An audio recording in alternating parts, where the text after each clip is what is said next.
Lovely, so I'm about to whip up a meatloaf for the dogs, and I will teach you all how to do such a thing. Before I get into it, I will just let you know, I'm not going to be held liable for any dogs that do get hurt if I misfed and whatnot from all the information you're getting in these videos and the recipes. So make sure you look into your dog's dietary requirements before actually giving it anything that you see in these videos. So today, with the meatloaf, we have ground beef, so just the mince.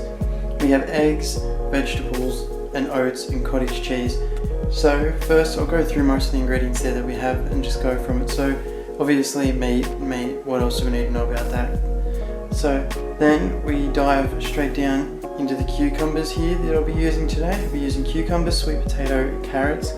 So I've got it all loaded up on my phone, as I've got it all in my noggin, but I want to give you guys every little bit and every single detail today. So with cucumbers, they're a great food. They have a lot of health benefits there for dogs. So first off, it has about 16 calories. It has vitamin K, molybdenum. It has potassium, copper, vitamin C, vitamin B1, manganese, vitamin B1 and biotin. So vitamin K promotes the strong bones in dogs, which comes out from the cucumbers. It also helps dehydrated dogs, so you can get the water into them, as they're a very water heavy vegetable. It helps for weight loss. It also will freshen your dog's breath. It's good for the liver and kidney. Helps dogs suffering from arthritis. There's a whole lot of things to it. Now if you give them the excessive amount of it though, it can cause diarrhea in dogs. An excessive amount will also cause some little stomach pains there from the diarrhea. So you just want to watch overfeeding the dog too much of one thing, especially when it comes to kind of water heavy or herbs, spices and little bits and pieces like that. Now secondly, we'll jump onto the carrots. I'll give a quick rundown of them. So there are a lot of health benefits to carrots as well. Great vegetable for humans and dogs alike, but they're a rich source of antioxidants inside the carrots. They will boost your dog's immune system and eye health. They're a reliable source of fiber and potassium inside of them. And carrots are just a healthy alternative if your dog is like going through teething, if it needs chewing, everything yada yada. If you give it a carrot, it's good. Make sure you just want to cut the ends off and put it into little bits to avoid the choking. Have it in little like stringy parts, not like big chunks, if that makes sense. And then next up is we'll jump into the sweet potato. Now sweet potato is a good one that I use in a lot of my recipes, and there's a lot of nutritional information for it. So medium baked sweet potato with skin contains 103 calories, 2.29 grams of protein, 23.6 grams of carbohydrates, 0.27 grams of fat, 3.8 grams of fiber and 7.39 grams of sugar. Now this does kind of vary on the size of the potato, if that makes sense, what one you're using, all that type of stuff. So that's just basically a little rundown there. So basically they have a lot of carbs in them. If you're going to feed it to your dog, you want to do it, once again, not in ginormous amounts. You do want to take it easy, and if you are going to feed it to the dog, just make sure it's inside of meals. If you do it by itself, chop it up just like the carrot. So this is good for your dog's blood sugar as well, the potatoes, and it has a lot of vitamins inside of it that'll basically just be good and revitalize your dogs. Now the short answer for a lot of stuff that it does have is beta carotene, which is how that actually do get their colour, the sweet potatoes, interesting enough, and it's protecting against heart disease. And it is a rich source of fibre, as are a lot of the vegetables that we do have here today. Oats, I thought everybody would probably know about oats and what they do for dogs, the oatmeal there. Basically yes, it is good for dogs. It's a great alternative carbohydrate for dogs that may be sensitive to wheats and grains and such things. And it contains vitamin B, helps with a healthy coat, has linoleic acid, which is a type of omega-6 fatty acid that keeps the dog's skin strong and healthy. So it's good. It helps with their blood glucose levels and helps dogs that have the irregular bowel movements. So Yeah, make sure you check your dog's dietary requirements, what it can and can't have, and its allergies before you do feed them anything that you do this easy today. Thank you guys, have a good one. ComixCanines, I'm going to make this meatloaf. Right, splendid, this is the preparation start of actually cooking the food for the dogs. Now, first thing I'll let you know is we're going to need to grate up the vegetables, and we're going to need 1.5 cups of grated vegetables there today. So when I do it, I have my big grater here. Now I like to do it on this one here. So basically this one is the thicker one, this one is a bit of the thinner grade. Now the thinner one, it makes it a bit easier to blend into all the foods I've found, but it'll still be there nonetheless. You do get a bit more, but technically not, but because it's litter it'll look like a littler, it'll look like more. But just keep that in mind. If you are going to do it, make sure you just keep it into the littler grades if you possibly can, as it's just easily digestible and better and easier to mix in to everything there. So also make sure, everybody should know this, but chop off the ends before you do it so you don't get that big crunchy grainy stem part on pretty much most of the vegetables there. Some you won't have to, some you will, but I'm going to get into it, start grating everything up, and we'll call it a day, shall we?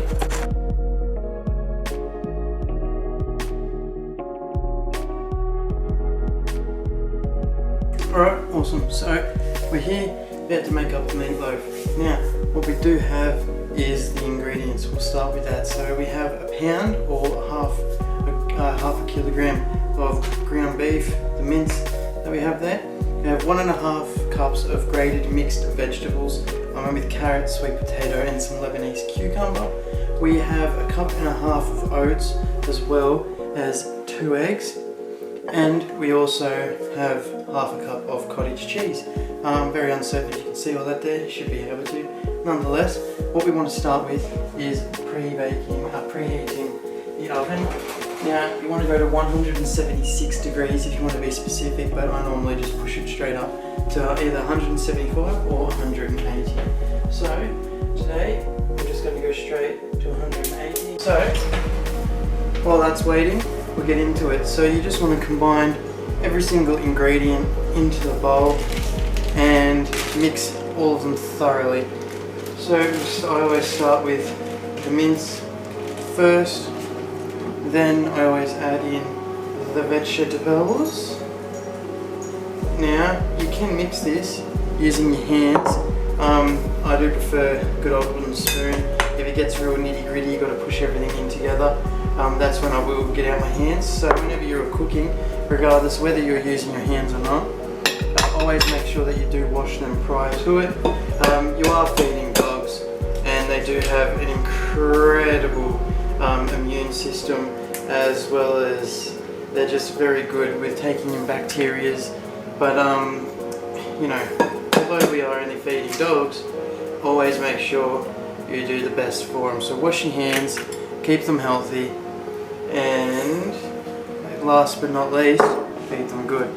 So once you've got every single ingredient in the bowl, you just want to get them all, combine them thoroughly together. This one is a good one, the good old meatloaf. This is the simplistic version.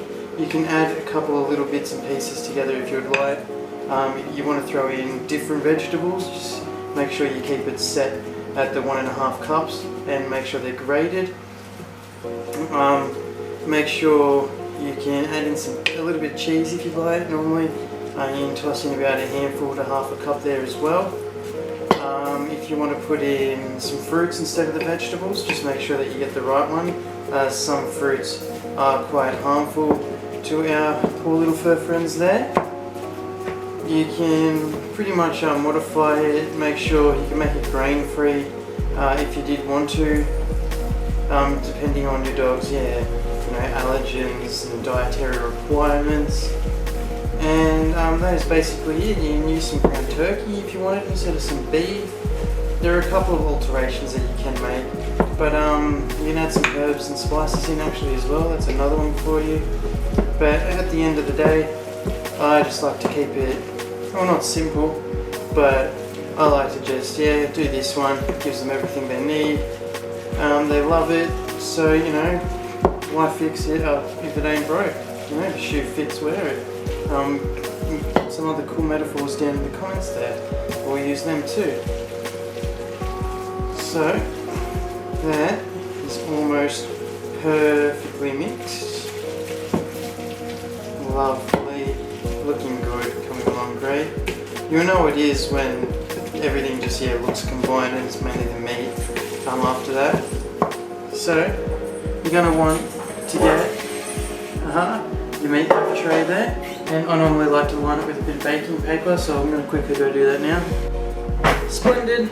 It's a little bit hard to actually get it in there without cutting up, doing some folds and such, so I usually like to just press it in the baking paper this is, give it the shape and desired size, and then once I finish and ready to put all this in, I'll just press it evenly throughout. So I'd like to say we're pretty much looking good there. I don't know if you can spot that. We're not looking half bad at all. It's looking pretty much done. So this is the bit where you're going to have to use your hands regardless and press it into the bowl there. So we'll just give it that final little bit to make sure. And pretty much once you can't see any more cottage cheese, you can't see the eggs, the vegetables are very well hidden, and there's no loose oats. I'd say you're basically safe there, and ready to call it. Alright, brilliant. Well, you know what, no better time than now. I'm just going to leave it at that and press it into the tray now. So yeah, once again, make sure your hands are always clean. I'll wash them straight before this. And then you can just start pressing it evenly into the tray. You want to have it real firm in, so I normally like to put a bit at one end and then a bit at the other end. It'll weigh the paper down, and then it basically gives you the guideline and the basis of where to pack it with, where to put it in, and how much you got going, yada yada. Beautiful. So I'm just going to throw all that in, and then at the end give it a bit of a nice little pat down. Worst comes to worst, you can get out the wooden spoon there again to flatten it all out, but usually the little hands will do the job. So bang, it's feeling pretty good, feeling pretty good. Well, I'd say we're pretty much safe with that. It's not looking too bad, not looking too bad at all.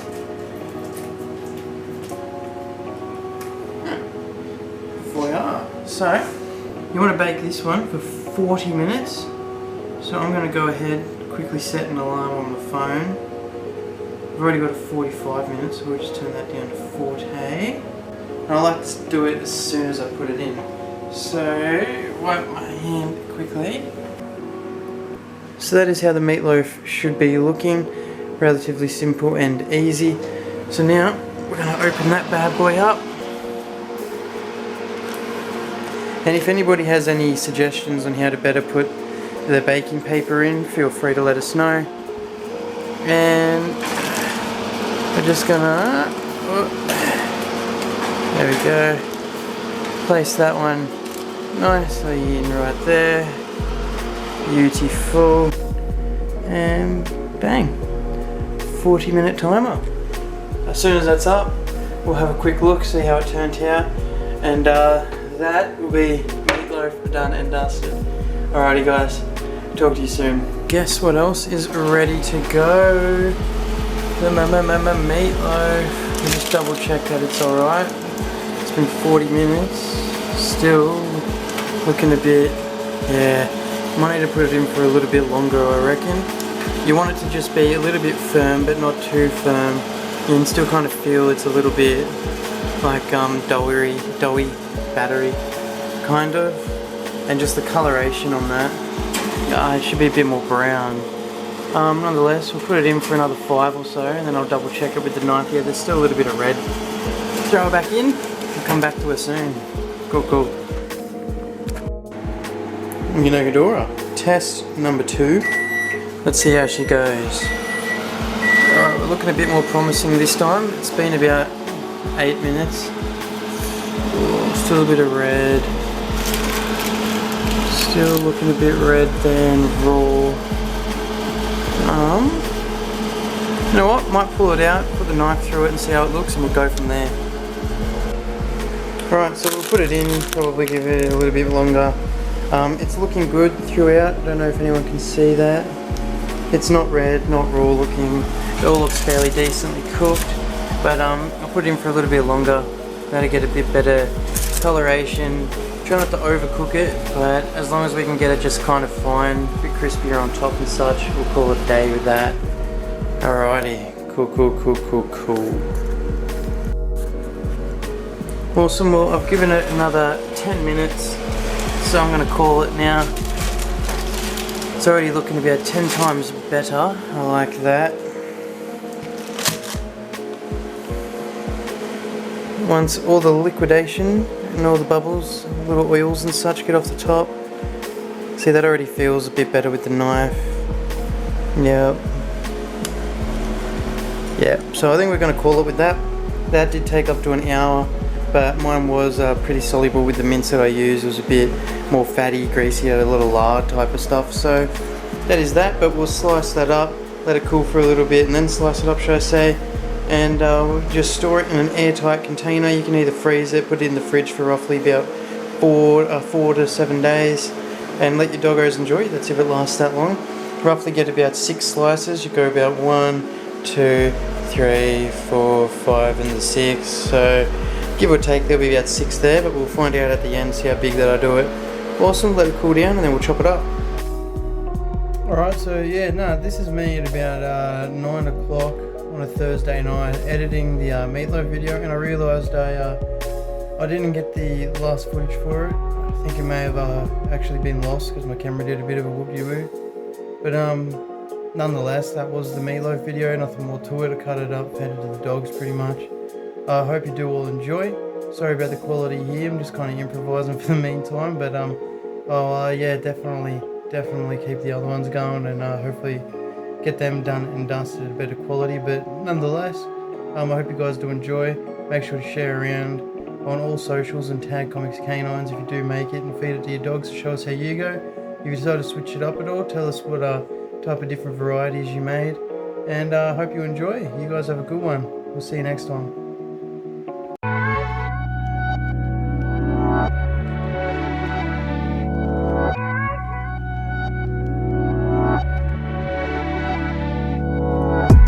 Go in with no fear, and it ain't no time for no tears. Laugh now, cry later, but it's alone here.